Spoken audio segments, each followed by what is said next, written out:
嗨，大家好，我是老魏。呃，上一个视频我们聊到，说是有一个做水果的老大哥啊，带我去越南的 KTV 里面，我也是第一次见到了真实的毒品。那我们就聊聊这个大哥的故事。这个老兄呢，他不是中国人啊，具体哪个国家就不说了。在越南做水果啊，做榴莲啊，果干啊，各种东西吧，各种水果，反正原来一直跟中国有贸易关系。然后疫情的时候呢，我估计也是那几年他染上了这个细粉，然后细粉以后呢，就是他的开销这个非常非常大了，可以说，因为每周他要1到2次，那一个月也就是6到8次，大概这个频率吧，那频率相当相当高了。然后每次都要找几个小妹妹啊，或者说一帮子朋友去，开销是非常大的。那保守一个月也在10万人民币以上。其实那个时候，他的生意已经是一落千丈了，生意比较差了。他还是一直这么玩法，就导致他的资金链后来断掉了，包括工厂后来也关掉了。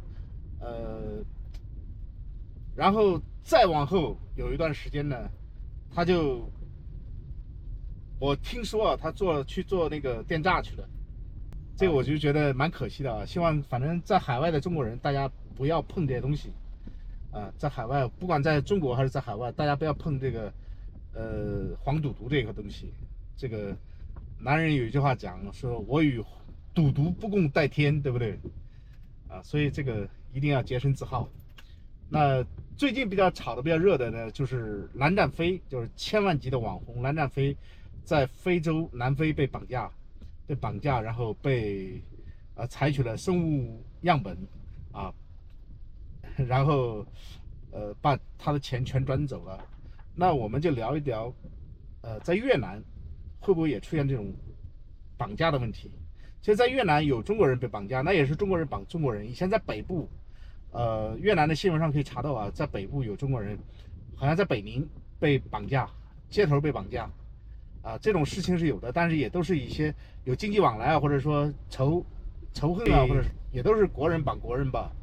那越南人绑中国人呢，我还是没有听说过，非常非常少。那顶多是有那种小规模的抢劫或者随机作案，比如说，我听说过最多的是这种，中国人落单了以后，越南人随机作案。那以前在平型郡的时候，有一个中国的，开餐厅的老板，喝完酒走回来，从朋友那里走到他住的地方，然后遇到几个越南年轻人，把身上的钱给抢了，手机拿走了。那我也听说过有个中国人去喝喜酒，那晚上骑摩托车回来，还是借人家的摩托车，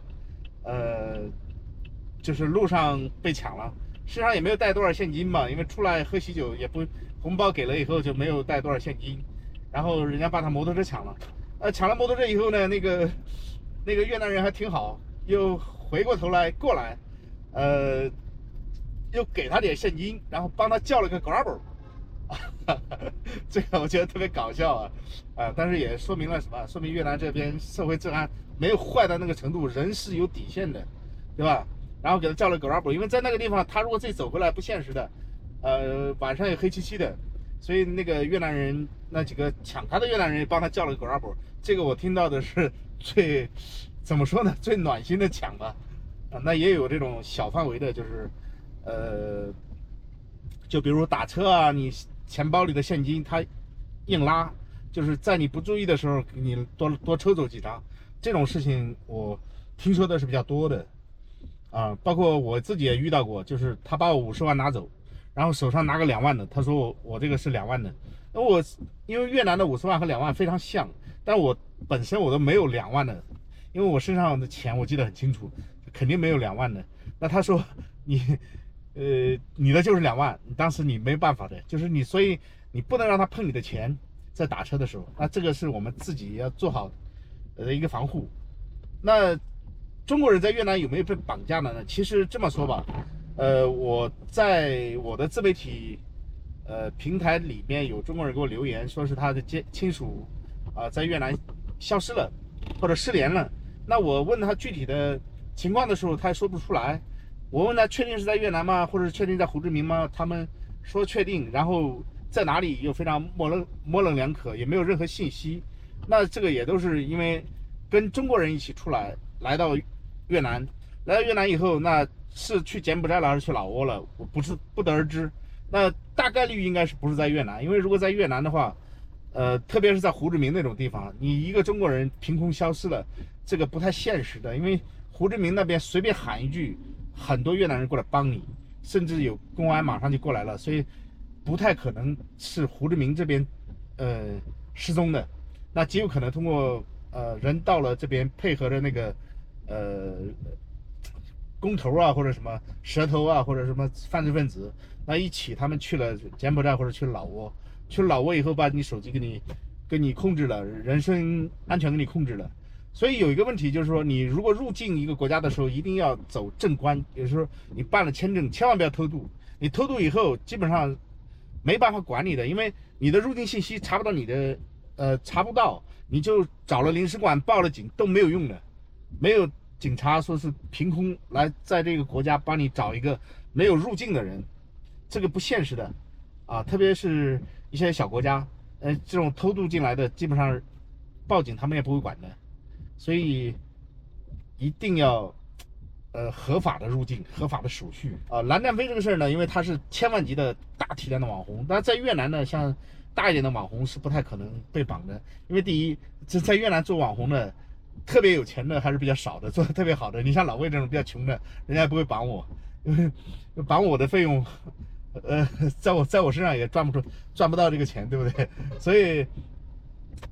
在越南做这个互联网的很少被绑，然后在越南做互联网呢，相对来说也会被当地的警察保护。就是你跟他讲，你如果说你到了一个地方，你说你是做视频博主的，他相对来说会对你更宽容一点，会给你提供更多的方便，他不会难为你。有些时候他不会难为你，这个我们在平阳，包括老魏在平阳。是有切身感受的，包括到了别的地方，那你说你是做 YouTuber 的，然后或者做那个短视频的，当地人也会非常非常热情。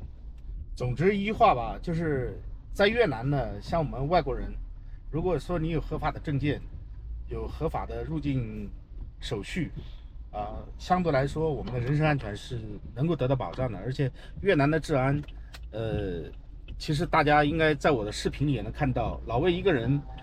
也是走遍大半个越南吧，然后也是走了很多地方，然后在很多场景下都是一个人，从来没有遇到过就是威胁我人身安全啊，或者说是遇到老魏还没有遇到过就是那种抢劫啊或者什么东西的。我个人认为越南的社会治安还是相当好的。今天我本来要骑摩托车的，我现在到新加坡一，从新城到新加坡一，那。刚刚在说话的时候，就是走错车道了，应该走直行道，结果是走到了左拐道。那现在我只能按照左拐道进行走了。这条路叫美孚新网，这条路也是整个平阳省最堵的一条路了，每天都有很多大货车。我们这样来看，非常多的货车，每天都是很堵。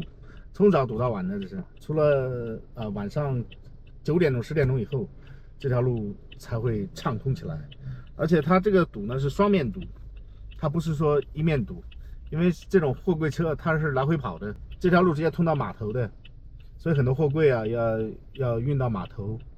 我现在只能左转，左转了以后再掉头，耽误一会儿，但这会儿耽误的时间非常长，因为这个基本上过2辆车。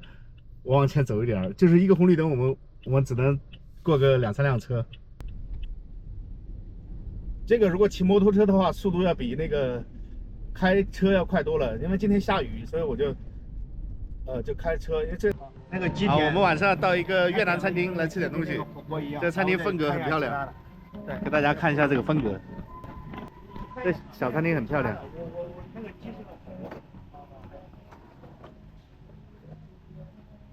就我们经常过来到这边来吃，这个就跟那个小公园一样的，非常非常的漂亮，而且物美价廉，菜品也不错。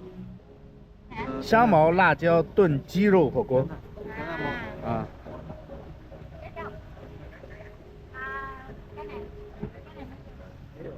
这现在雨下的很大，这还有2、3桌客人。我们来的比较早，刚刚5点多一点，5点半，天已经很黑了。今天雨下的比较大。这个火锅。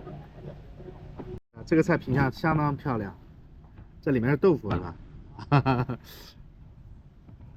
这里面都是菌菇啊，非常非常诱人。日本豆腐。牛逼啊！这个是我们最爱吃的，就混合蔬菜，用这个蔬菜然后蘸着这个蘸料，蔬菜是水煮的，味道也是相当哇塞。这是一整只鸡，这个应该是烧好了吧？还没烧好啊？哇，好烫！好，我们准备吃鸡肉，这个鸡肉看着很有食欲啊。它这个鸡是走地鸡，越南的店里面的鸡，这味道非常好。鸡肉有一股清甜，这个没有什么激素啊，非常健康。给人胃暖暖的。对啊，这个汤特别好。对。最近越南也变冷了。越南的冷是那种变凉了，我觉得。对。对我来讲是变凉了。早晚没有去年热是吧？去年咱们在这儿，越南最近一段时间的气候，我觉得是最舒服的了。就圣诞节前后那1、2个月，哇，爽的不得了，而且雨下的很少，这给人感觉是那种秋高气爽的感觉。对啊，前段时间那太阳晒的真的是，一出门一出人去，眼睛都睁不开的那种。然后脑门上就冒油了。对呀。前几个月是出去骑摩托车，那个帽子都会很容易就臭了啊。现在头上一就点汗不出汗了啊。对，是我也是这样，有时候摩托车上那个一摘下来帽子全黑的，脑门上一搓全是油。现在就相当不错，很舒服，戴着真的很舒服。兄弟们，我们现在已经买单了啊，李总已经买单了，这个总共是56万越南盾，我们3个人吃这么多。是。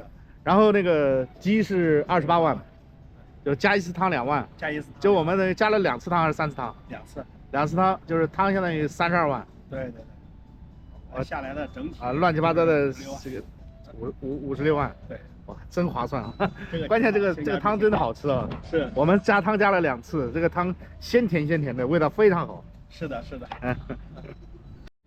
现在我们基本上已经吃好了。他这个餐厅我们刚刚又转了一下，因为上次来也是下雨，就我们没有完全转。它这个餐厅面积呢，差不多是，就是我们用餐的面积只占到这个餐厅面积的，差不多只有1/4那样子，非常空旷啊，外面很大的地方，包括停车场啊，包括各种绿化的设施啊，还有小亭子，啊，包括厨师的厨房啊，包括后面的卫生间，搞得很有艺术感，然后绿植也非常多，非常好的一个餐厅。好，我们吃完饭，然后等会儿老魏就跟朋友一起回去。本期的视频就到这里，我们下期再见，拜拜。